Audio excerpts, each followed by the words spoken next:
दोस्तों अंग्रेजों ने करीबन भारत में 200 साल तक हुकूमत किया था।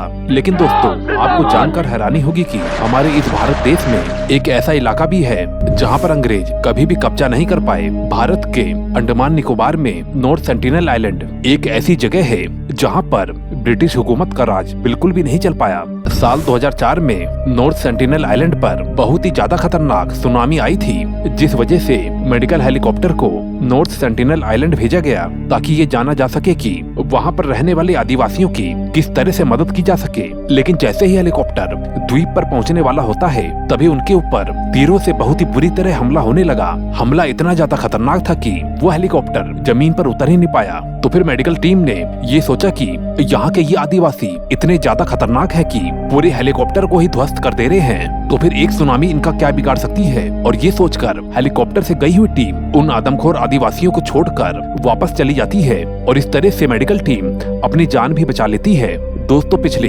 150 सालों में 6 बार ऐसा हो चुका है कि जब बाहरी लोगों ने इस सेंटिनल आइलैंड में घुसने की कोशिश की, लेकिन हर बार लोगों के साथ इसके नतीजे बहुत ही ज्यादा खतरनाक रहे हैं। जी हाँ दोस्तों, कई ऐसी घटनाएं जो कि आज के इस वीडियो में हम आपको बताएंगे। दोस्तों आगे बढ़ने से पहले मैं आपको बता दूं कि इस वीडियो को बनाने में काफी ज्यादा मेहनत लगी है।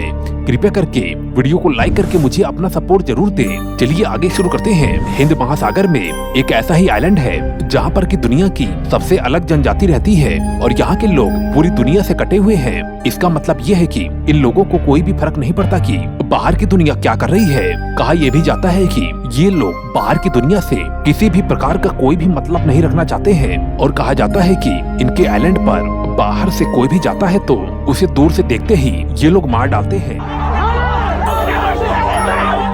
जगह का नाम है नॉर्थ सेंटिनल आइलैंड। ये आइलैंड बंगाल की खाड़ी में आता है। कहा जाता है कि जो कोई भी वहाँ पर जाता है वो उस धरती पर कदम रखते ही मार दिया जाता है।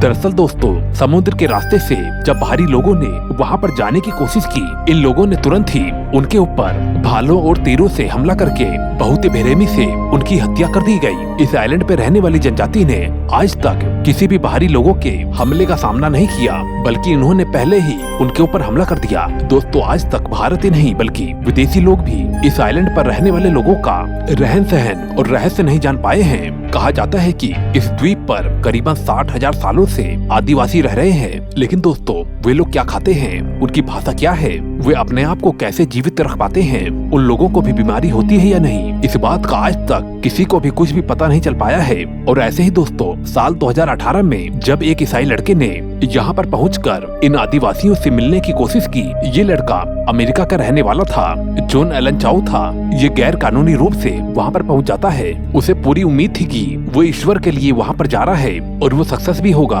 और इसी वजह से 15 नवंबर को चाउ वहाँ पर पहुँचा था और वो 2 बार उन लोगों को गिफ्ट देकर उनसे मिलने की कोशिश करता है। वो उनसे मिल तो लेता है, लेकिन वो आदिवासी उसे अपने जाल में फंसाकर और उसे अपने साथ घसीट कर ले जाते हैं। और ये सब कुछ चाउ का बोट वाला सब कुछ देख रहा था और वो इस खतरे को सभी को आकर बताता है। और जब पुलिस की टीम चाउ को ढूंढती है तो करीबन 1 हफ्ते बाद उन्हें नदी में बहती हुई चाउ की लाश मिलती है। 1967 में त्रिलोकनाथ पंडित इस आइलैंड पर पहुँचे। वो यहाँ पर अपनी सरकारी टीम के साथ पहुँचे थे। उनकी नाव भी आइलैंड तक पहुँची। उन्होंने दूरबीन से देखा तो उन्हें वहाँ के आदिवासी दिखाई दिए, लेकिन बोट को देखते ही वो लोग जंगल की ओर भाग गए। त्रिलोकनाथ पंडित और उनकी टीम ने उस आइलैंड पर उतरकर उनके कदमों का पीछा किया।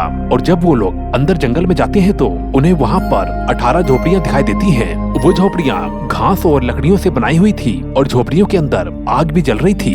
वहाँ पर शहद और सुअर की हड्डियाँ थी और लकड़ी के कुछ बर्तन भी थे। और उन्हें वहाँ पर बहुत ही सारे भाले और तीर भी मिले और उन तीरों के नोक पर लोहा भी लगा हुआ था। और जिससे पता लगता है कि ये लोग मेटल के बारे में भी जानते थे। इन लोगों की किसी भी आदिवासी से मुलाकात तो नहीं हो पाई, लेकिन ये लोग कुछ मेटल के बर्तन और नारियल वहाँ पर छोड़कर आ गए। करीबन 1970 तक ये इलाका सरकार के पहुँच से बाहर रहा और फिर 1970 में सरकार ने तय किया कि कम से कम इस आइलैंड को अपनी सीमा में लिया जाए। इस वजह से 1970 में सर्वे के लिए आई हुई टीम इस द्वीप पर एक पत्थर लगाया और जिसके ऊपर लिखा हुआ था कि ये द्वीप भारत का एक हिस्सा है। और जब इंटरनेशनल कम्युनिटी में इस आइलैंड के चर्चे हुए तो 1974 में नेशनल जियोग्राफी की एक टीम इस आइलैंड के लिए डॉक्यूमेंट्री बनाने के लिए आई। और जब भी दुनिया में किसी से पहला कांटेक्ट किया जाता है और फिर उनके ऊपर कुछ तरीके आजमाए जाते हैं, अपनी भाषाओं में बात नहीं की जा सकती, इस वजह से उनसे कुछ गिफ्ट देकर